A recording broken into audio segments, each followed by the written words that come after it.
Hello friends, the ICSI that launched the CSEET E Bulletin, on which I've already made two videos on its sample questions and the topics for business communication and economic and business environment, has also come up with the topic of current affairs, and that is regarding the key announcements under Aatma Nirbhar Bharat 3.0. So let's see what's all in the notification further. So what is actually the Aatma Nirbhar Bharat Rozgar Yojana? So a new scheme to incentivize job creation during COVID-19 recovery has been launched. Now, if EPFO registered establishments take in new employees without EPFO registration, like Employee Provident Fund organizations, they are being registered, but they are taking up new employees without that registration, or those who lost jobs earlier, the Yojana will benefit these employees. How would these employees, who can be the beneficiaries or who can be the new employees? They would be any new employee joining employment in EPFO registered establishments on monthly wages less than 15,000. Like he's a new employee in the Employee Provident Fund organized registered establishments, but the monthly wage is less than 15,000, and EPF members drawing monthly wage of less than 15,000 who made exit from employment during COVID pandemic from 1st March to 30th September and is employed on or after 1st October. So first is, if new employee is joining in an EPFO establishment but his wage is less than, monthly wage is less than 15,000, or an EPF member who was already earning less than 15,000 and he he lost his job during the COVID between 1st March to 30th September. He is employed on or after 1st October. These two categories can be the beneficiaries or the new employees under this Yojana. Central government will provide subsidy for 2 years in respect of new eligible employees engaged on or after 1st October 2020. So how will be the subsidy go on? Establishments employing up to 1,000 employees. Employees contributions 12% of wages and employers contributions 12% of wages, totaling to 24% of wages. So that will be for the establishments up to 1,000 employees. If they are more than 1,000 employees, then only employees EPF contributions, that is 12% of EPF wages, and the scheme will be effective from 1st October 2020 and operational till 30th June 2021. Certain other eligibility criteria would have to be met, and central government will provide subsidy for 2 years in respect of new eligible employees.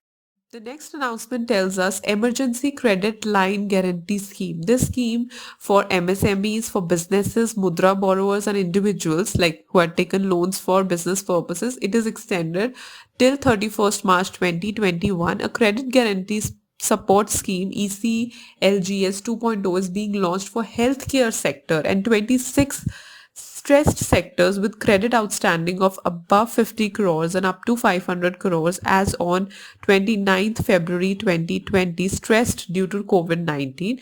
Entities will get additional credit up to 20% of outside credit with a tenure of 5 years, including 1 year moratorium on principal repayment, and the scheme will be available till 31st March 2021. So basically this scheme is being extended.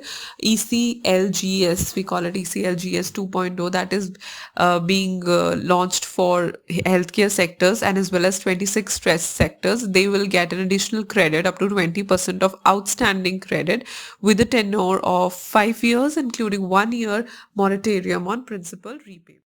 The next announcement says production linked incentive worth rupees 1.46 lakh crore to 10 champion sectors.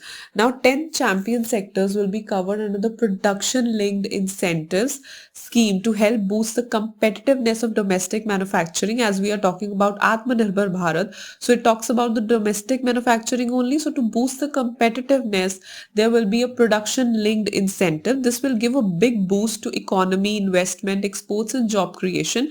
A total amount of nearly 1.5 lakh crore has been earmarked across sectors for next 5 years. And let me tell you what are those 10 champion sectors which will be given the incentive by the method of production linked incentive. They are advanced cell chemistry battery, electronic or technology products, automobiles and auto components, pharmaceutical drugs, telecom and networking products, textile products, food products, high efficiency solar PV modules, white goods, ACs and LED, and specialty steel. So these are the 10 champion sectors which will be getting incentive worth 1.46 lakh crores through this method of production linked incentive. The next announcement is regarding 18,000 crore additional outlay of for PM Awas Yojana Urban. So for urban PM Awas Yojana, already 8,000 crore were allocated. In addition to that, 18,000 crore is being allocated, which will help ground 12 lakh houses and complete 18 lakh houses. What will happen then? Even the jobs will be created and the production and sale of steel and cement will increase. So this will help whole of the economy.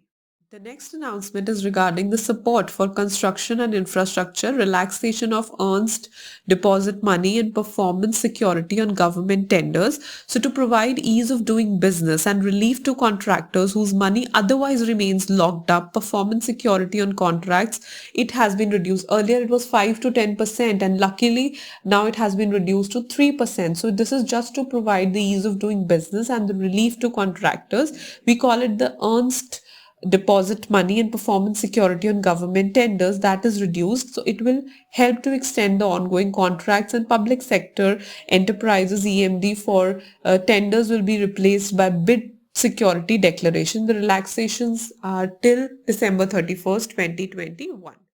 The next major announcement is income tax relief for developers and home buyers. So what has happened? The differential between circle rate and agreement value in real estate income tax under section 43 CA of IT Act, it has been increased from 10% to 20%, and it is for primary sale of residential units up to 2 crores. So if the residential house is up to 2 crores, then the differential between the circle rate and agreement value, it has been increased to 20%, and the consequential relief of 20% shall also be allowed to buyers of these units under section 56 subsection 2 sub 10 of IT Act. So the IT tax relief, it is actually to help the middle class people to buy more homes.